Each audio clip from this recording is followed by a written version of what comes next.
അധികൃതരുടെ അലംഭാവം, കോർപ്പറേറ്റ് വൽക്കരണം എന്നിവ എത്തരത്തിൽ ജനജീവിതത്തെ ബാധിക്കുമെന്നതിൻ്റെ ഉദാഹരണമാണ് ഇൻഡിഗോ എയർലൈൻസ് വിഷയം. രാജ്യമെമ്പാടും യാത്രക്കാരെ വലിച്ച് ഇൻഡിഗോ വിമാനം റദ്ദാക്കലും കാലതാമസവും തുടരുന്നതിനിടെ വ്യാപക പ്രതിഷേധമാണ് ഉയരുന്നത്. ഇതിനൊക്കെയും ഏറെ വില നൽകേണ്ടി വരുന്നത് സാധാരണ യാത്രക്കാരാണെന്നാണ് പ്രധാനപ്പെട്ട കാര്യം.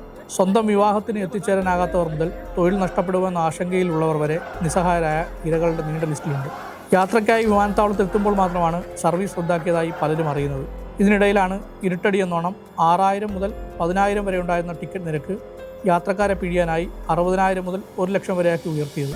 ക്രിസ്മസ്, ന്യൂ ഇയർ സീസൺ ആയതോടെ യാത്രക്കാരുടെ തിരക്ക് വർദ്ധിച്ചുകൊണ്ടിരിക്കുന്നതിന് പുറമെയാണ് ഇതെന്ന് ആലോചിക്കണം. പ്രശ്നത്തിലേക്ക് വന്നാൽ പുതുക്കിയ ഫ്ലൈറ്റ് ഡ്യൂട്ടി സമയപരിധി നിയമങ്ങൾ നടപ്പിലാക്കിയതാണ് പ്രതിസന്ധിക്ക് പിന്നിലെ കാരണമെന്നാണ് വിലയിരുത്തൽ. ഇത് നടപ്പിലാക്കിയ DGCA തന്നെ നിലവിലെ പ്രതിസന്ധിയിൽ ഉത്തരവ് പിൻവലിച്ചു.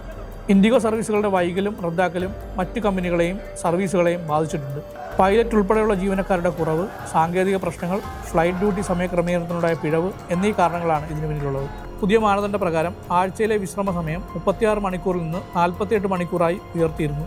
ഒരു പൈലറ്റിന് അനുവദനീയമായ രാത്രി ലാൻഡിംഗ് 6 മണിക്കൂറിൽ നിന്ന് 2 മണിക്കൂറായി കുറച്ചു. ഇത്തരം സാഹചര്യത്തിൽ കൂടുതൽ പൈലറ്റുമാരെ നിയമിക്കണമെന്നും നിർദ്ദേശമുണ്ടായിരുന്നു. സ്വാഭാവികമായും കോർപ്പറേറ്റ് താൽപ്പര്യം മുൻനിർത്തി ഈ മാറ്റങ്ങളെ ഇൻഡിഗോ ഉൾപ്പെടെയുള്ള വിമാന കമ്പനികൾ തുടക്കം മുതൽ തന്നെ എതിർത്തു. പുതുക്കിയ ചട്ടത്തിന്റെ ആദ്യഘട്ടം ജൂലൈയിൽ അവതരിപ്പിച്ചെങ്കിലും ശക്തമായ എതിർപ്പിനെ തുടർന്ന് ചില വ്യവസ്ഥകൾ നവംബറിലേക്ക് മാറ്റിവെക്കുകയായിരുന്നു. എന്നാൽ ഇത്രയധികം സമയം ലഭിച്ചിട്ടും അധിക നിയമനങ്ങൾ നടത്താൻ കമ്പനി തയ്യാറായില്ല എന്നതാണ് പ്രധാനപ്പെട്ട വിഷയം.